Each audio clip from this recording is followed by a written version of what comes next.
السلام علیکم ورحمۃ اللہ وبرکاتہ۔ بسم اللہ الرحمن الرحیم۔ عزیز دوستو، پچھلے کچھ عرصے سے اہل سنت اور اہل تشیع کے اختلافات کی جو مباحث ہیں وہ چھڑ چکی ہیں،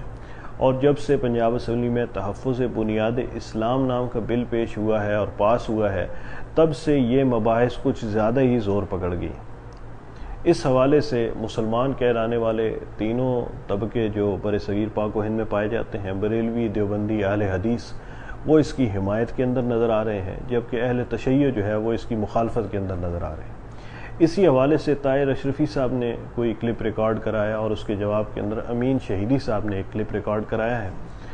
جس میں انہوں نے اس بل کی جو ہے وہ مخالفت کی ہے، اور طاہر اشرفی صاحب کی بھی اچھی بھلی کلاس لی ہے۔ طاہر اشرفی صاحب کے حوالے سے انہوں نے جو کچھ کہا وہ اشرفی صاحب اس کا خود جواب دیں گے۔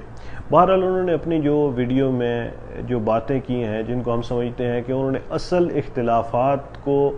سے نظر ہٹانے کے لیے جو ہے نا وہ باتوں کو گول مول کیا ہے، اور جو ہے وہ ایک اور رام کتھا جو ہے وہ سنائی ہے کہ جس کا حقیقت کے ساتھ کوئی تعلق نہیں ہے۔ شاید وہ حقیقت سے ناواقف ہیں، اور شاید حقیقت سے ناواقف تو نہیں ہیں،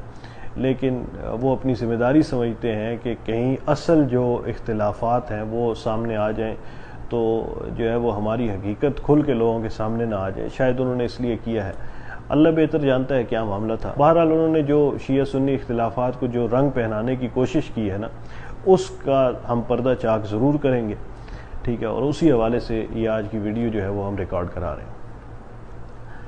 دوستو، شہیدی صاحب کا اگر آپ وہ کلپ سنیں نا تو اس سے آپ کو یہ سمجھ آئے گا کہ اہل سنت اور اہل تشیع اختلافات کی بنیاد جو ہے وہ حضرت علی اور حضرت معاویہ رضی اللہ تعالیٰ عنہما کے مابین ہونے والی جنگیں ہیں، جبکہ یہ حقیقت نہیں ہے۔ حضرت علی رضی اللہ تعالیٰ عنہ اور حضرت معاویہ رضی اللہ تعالیٰ عنہ کی جو آپس میں جنگیں ہوئی ہیں وہ ایک سیاسی اختلاف تھا، اور وہ اختلاف صرف حضرت عثمان رضی اللہ تعالیٰ عنہ کے خون کے حوالے سے تھا۔ حضرت معاویہ رضی اللہ تعالیٰ عنہ یہ چاہتے تھے کہ قصاص پہلے لے لیا جائے، اور اس کے بعد جو ہے وہ خلافت کا سسٹم جو ہے وہ اس کو مستحکم کیا جائے، اس کو چلایا جائے۔ حضرت علی رضی اللہ تعالیٰ عنہ کا موقف اس حوالے سے یہ تھا کہ پہلے خلافت مستحکم ہو جائے، اس کے بعد ہم سیدنا عثمان رضی اللہ تعالیٰ عنہ کے قاتلین کیفر کردار تک پہنچائیں گے۔ یہ جھگڑا کوئی خلافت کا نہیں تھا، یہ ہمیں ان دونوں بزرگ ہستیوں کی زبان و مبارک سے اہل تشیع لٹریچر میں بھی مل جاتا ہے اور اہل سنت لٹریچر میں بھی مل جاتا ہے۔ نہج البلاغہ کے اندر حضرت علی رضی اللہ تعالیٰ عنہ کا خطبہ بڑے واضح الفاظ میں موجود ہے کہ ہمارا اختلاف صرف اور صرف حضرت عثمان رضی اللہ تعالیٰ عنہ کے قاتلین سے قصاص لینے کے حوالے سے تھا، اس کے علاوہ ہمارا کوئی ایمان کا اختلاف نہیں ہے۔ ہم اللہ اور رسول اور اسلام کا کلمہ یہ ہم سب کا ایک ہے، ہم ایمانیات میں ان سے زیادہ نہیں ہے، وہ ہم سے زیادہ نہیں ہے۔ اور حضرت معاویہ رضی اللہ تعالیٰ عنہ کا یہ فرمان بھی موجود ہے کہ میں حضرت علی رضی اللہ تعالیٰ عنہ سے خود کو افضل بھی نہیں سمجھتا، ٹھیک ہے، اور نہ ان سے زیادہ خود کو خلافت کا اہل سمجھتا ہوں۔ میں نے جو بیعت کو موقوف کیا ہے تو وہ صرف اس لیے کیا ہے کہ حضرت عثمان رضی اللہ تعالیٰ عنہ مظلوم شہید ہوئے ہیں، اور ان کے جو ہے وہ قاتلین جو ہے ان سے قصاص لیا جائے، ان کو ہمارے حوالے کر دیا جائے تو میں بیعت کر لوں گا۔ بہرحال ان کا آپس کا اختلاف تو یہ تھا۔ امین شہیدی صاحب نے کوشش یہ کی ہے کہ اہل سنت اور اہل تشیع اختلاف جو ہے نا، اس کی مین وجہ جو ہے وہ یہ صحابہ کرام کے باہم معاملات کو جو ہے وہ قرار دے دیا جائے، اور جو ہے وہ جو حقیقی اختلافات ہیں ان سے نظر چھپا لی جائے۔ شہیدی صاحب کہتے ہیں کہ جب دو فریق لڑتے ہیں اور بات قتل و قتال تک پہنچ جائے تو دونوں حق پہ نہیں ہو سکتے، ایک حق پہ ہوگا اور ایک ضرور باطل پہ ہوگا، یا دونوں باطل پہ ہوں گے۔ اور حضرت علی رضی اللہ تعالیٰ عنہ کے حوالے سے تو چونکہ اتنے زیادہ فضائل موجود ہیں، اس وجہ سے وہ حق پر ہیں، اور جو ان کے مقابل آئے وہ باطل پہ ہیں۔ ہم حضرت علی رضی اللہ تعالیٰ عنہ کے سپورٹر ہیں، تو اس وجہ سے مطلب انہوں نے یہ الفاظ تو نہیں کہے، لیکن انہوں نے جو کوشش کی ہے نا وہ یہی سمجھانے کی ہے کہ شاید ہماری جو تکفیر کی جاتی ہے اور شیعہ کی جو تکفیر کی جاتی ہے وہ اس بنیاد پہ کی جاتی ہے کہ ہم حضرت علی رضی اللہ تعالیٰ عنہ کے سپورٹر ہیں، جبکہ حقیقت کا اس معاملے کے ساتھ کوئی تعلق نہیں ہے۔ یہ بات کہنا کہ دونوں فریق حق پہ نہیں ہو سکتے، حضرت موسیٰ علیہ السلام اور حضرت ہارون علیہ السلام کی آپس میں جو ہے وہ بات ہاتھا پائی تک پہنچی۔ حضرت موسیٰ حضرت ہارون کی داڑھی اور سر کے بال پکڑ کے کھینچ رہے ہیں، یہ قرآن کریم کے اندر اس کا ہمیں ذکر ملتا ہے۔ تو یہ دونوں حق پہ تھے، اور ایسا ہوتا ہے کہ بعض اوقات دونوں فریق حق پہ ہوتے ہیں لیکن غلط فہمی کی بنیاد پہ، اور کچھ خوشنما نعرے والے منافقین جو ان دونوں کے سپورٹروں کی شکلوں میں جو ہے وہ درمیان میں گھس جاتے ہیں، ان کی جو ہے وہ شرارتوں کی وجہ سے بات جو ہے وہ لڑائی تک پہنچ جاتی ہے، یا بات جو ہے وہ اس سے بھی آگے بڑھ کے قتال تک پہنچ جاتی ہے۔ تو ایسا ہوتا ہے، یہ ضروری نہیں ہے کہ لڑائی ہو اور دونوں حق پہ نہ ہوں، عین ممکن ہے کہ حق پہ ہوں، جیسے حضرت موسیٰ بھی حق پہ تھے، حضرت ہارون بھی حق پہ تھے، لیکن ایک غلط فہمی ہوگی جس کی وجہ سے یہ معاملہ ہوا۔ اسی طرح حضرت علی اور حضرت معاویہ رضی اللہ تعالیٰ عنہ اپنی اپنی جگہ دونوں مخلص تھے، اور نبوت کا مزاج یہ صاف نظر آتا ہے ان دونوں ہستیوں کے کرداروں کے اندر۔ حضرت موسیٰ علیہ السلام کو اللہ تعالیٰ نے حضرت خضر کے پاس بھیجا اور علم حاصل کرنے کے لیے بھیجا، ٹھیک ہے، لیکن حضرت موسیٰ علیہ السلام نے جب کچھ چیزیں ایسی دیکھیں جو ان کے علم کے مطابق جو ہے وہ خلاف شرع تھیں اور درست نہیں تھی، تو انہوں نے فوراً نکیر فرمائی، اور ایک دفعہ نہیں، دو دفعہ نہیں، 3 دفعہ نکیر فرمائی۔ تو یہ نبوت کا مزاج ہے کہ جس چیز کو غلط سمجھا جائے اس کی مخالفت کی جائے۔ یہ نہیں ہے کہ چیز غلط سمجھی بھی جا رہی ہے اور پھر تکیہ کر کے اور پھر جو ہے وہ لوگوں کے ڈر سے خاموش بیٹھا جائے، یہ نبوت کا مزاج نہیں ہے۔ یہی مزاج ہمیں حضرت علی اور حضرت معاویہ رضی اللہ تعالیٰ عنہ کے کردار کے اندر نظر آتا ہے کہ انہوں نے جس چیز کو ٹھیک سمجھا اس پہ سٹینڈ لیا، ٹھیک ہے، اور جب غلط فہمی دور ہوتی ہے اور جو ہے وہ منافقین کی جو ہے وہ سازشیں کھل کر سامنے آتی ہیں، بھلے اس وقت بہت نقصان ہو چکا تھا لیکن وہ آپس میں صلح کر لیتے ہیں، اور حضرت حسن رضی اللہ تعالیٰ عنہ جو حضرت علی رضی اللہ تعالیٰ عنہ کے وارث ہیں، حضرت علی رضی اللہ تعالیٰ عنہ کے بڑے بیٹے ہیں، وہ حضرت معاویہ سے صلح بھی کرتے ہیں، خلافت بھی ان کے سپرد کرتے ہیں، ان کے ہاتھ پہ بیعت بھی کرتے ہیں، اور مرتے دم تک اس پہ قائم بھی رہتے ہیں، اور اپنے بھائی سے بھی بیعت کرواتے ہیں، اور انہیں بھی جو ہے وہ اس کی تلقین کرتے ہیں کہ آپ نے بھی یہ بیعت نہیں توڑنی۔ اور اس کے بعد حضرت معاویہ رضی اللہ تعالیٰ عنہ کی خلافت کے اندر جو ہے وہ سرکاری وظائف اور سرکاری تحائف وہ وصول بھی کرتے رہے، قبول بھی کرتے رہے۔ تو عملاً دکھایا کہ واقعتاً یہ اختلاف جو ہے کوئی کفر اسلام کا نہیں تھا بلکہ غلط فہمی کی بنیاد پہ تھا۔ شریر لوگوں نے شرارتیں کی اور جو ہے وہ مسلمانوں کو آپس میں لڑا دیا۔ جب جو ہے وہ یہ غلط فہمی اس کا ازالہ ہوا تو وہ دونوں آپس میں جو ہے وہ دوبارہ سے شیر و شکر اور بھائی بھائی بن گئے۔ صحابہ کرام انسان تھے، ان کے آپس میں اختلافات بھی ہوئے، کبھی ایک نے دوسرے کو کوئی سخت بات بھی کہہ دی، تو وہ کوئی سپر نیچرل کریچرز نہیں تھے، وہ انسان تھے، ٹھیک ہے، اور سارے کے سارے جو طبعی ضرورتیں ہوتی ہیں جیسے ہماری ہیں ایسی ان کی بھی تھیں۔ ان کو بھی غصہ آ جاتا تھا، وہ بھی ایک دوسرے کے ساتھ کبھی زیادتی کر جاتے تھے، ٹھیک ہے، تو یہ معاملات ان کے ساتھ چلتے رہتے تھے، ٹھیک ہے۔ تو صحابہ اکرام کا آپس کا اختلاف وہ اسی وجہ سے، مطلب وہاں پہ داعیہ موجود ہے، وہ اکٹھے رہتے تھے، کوئی اوپر نیچے ہو ہی جاتی ہے بات، سگے بھائیوں میں ہو جاتی ہے، باپ میں اور بیٹے میں ہو جاتی ہے۔ امین شہیدی صاحب نے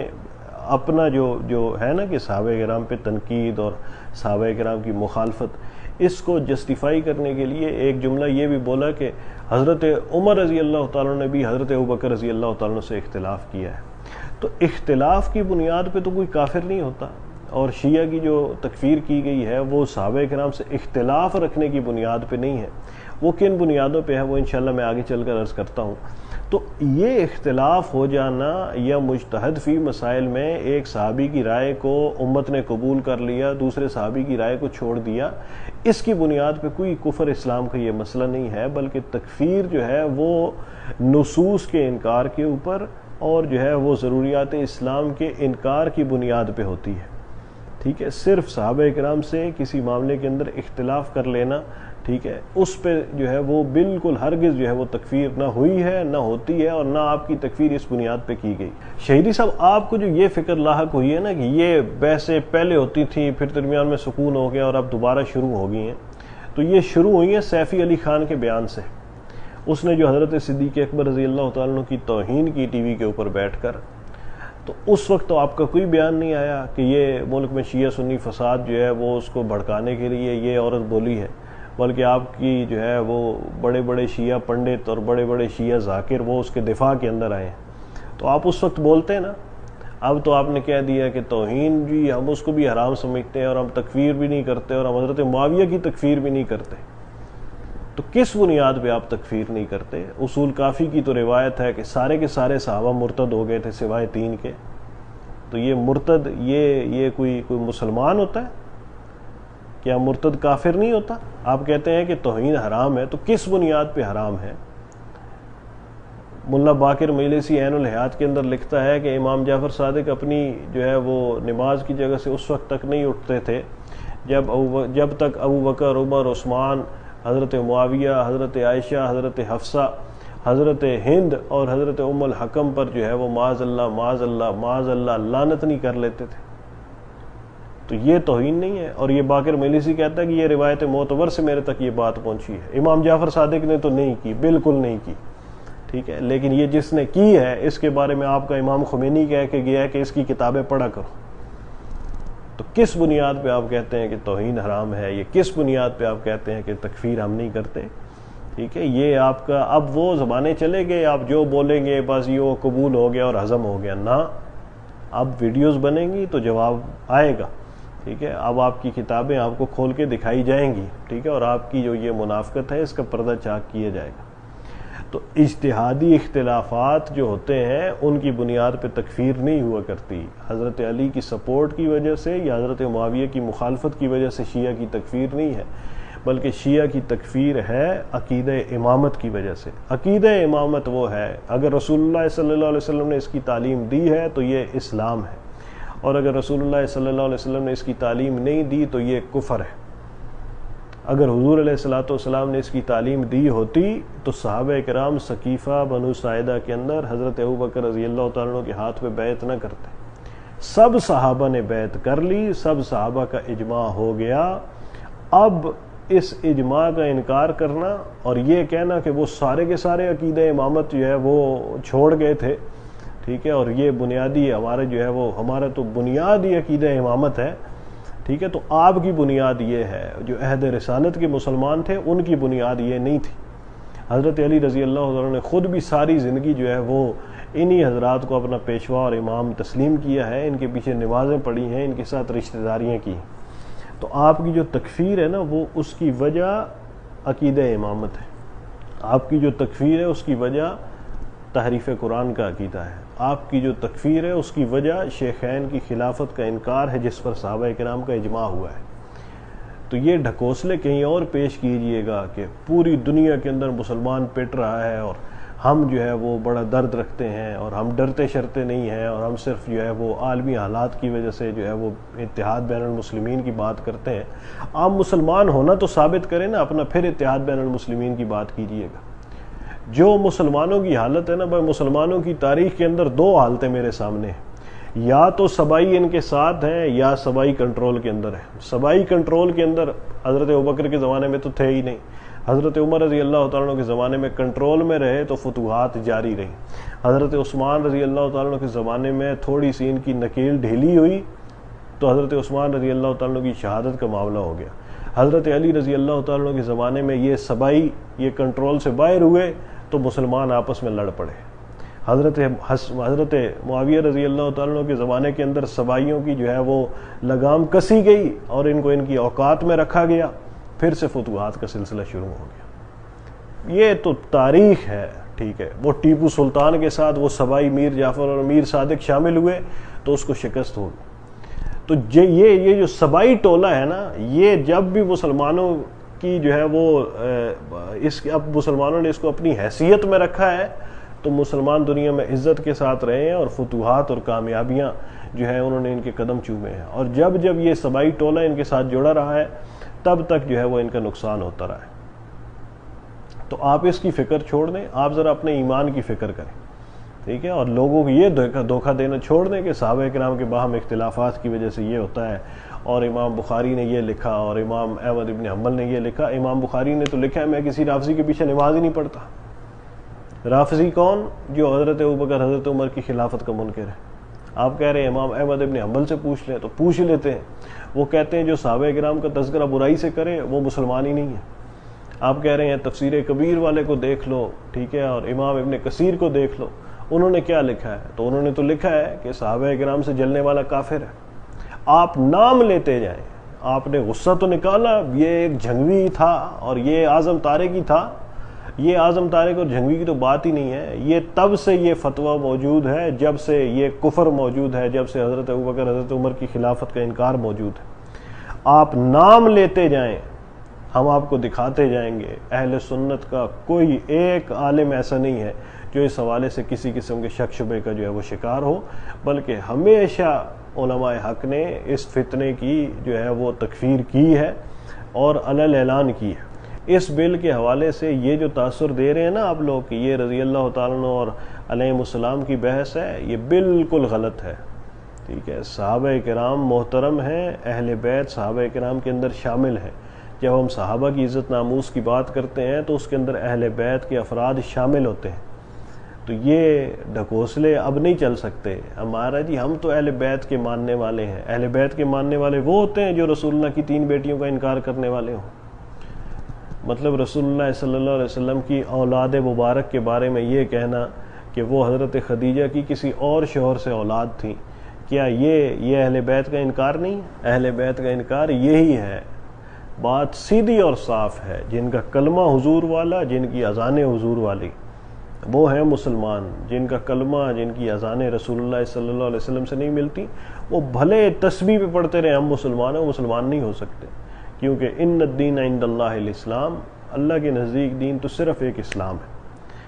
تو یہ جو ہم نے پیش کیے ہیں نا مندرجات، ذرا ان پہ غور کیجئے گا۔ آپ اگر واقعی جو آپ اپنے آپ کو فکر مند بڑا ظاہر کر رہے تھے نا، ٹھیک ہے، اگر آپ واقعی فکر مند ہیں تو ذرا اپنے ایمان کی فکر کریں،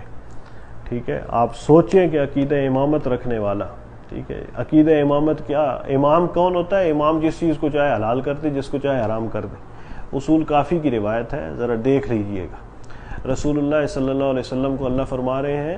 کہ اے میرے نبی، آپ جو ہے اس چیز کو کیوں حرام کرتے ہیں جو آپ کے لیے حلال کی گئی ہے؟ تو امام کو بھلا کہاں سے اختیار ہوگا کہ وہ حلال کو حرام کرے؟ بہرحال جی یہ باتیں رکھی ہیں، ٹھیک ہے، اور امید کرتے ہیں کہ اللہ رب العزت اس کے اندر اگر کوئی کمی بیشی ہوئی ہے تو اس کو معاف فرما دیں گے، اس کو اپنی بارگاہ کے اندر قبول فرمائیں گے اور اس کو لوگوں کی ہدایت کا ذریعہ بنائیں گے۔ وآخر الدعوانا ان الحمد للہ رب العالمین، والسلام علیکم ورحمۃ اللہ وبرکاتہ۔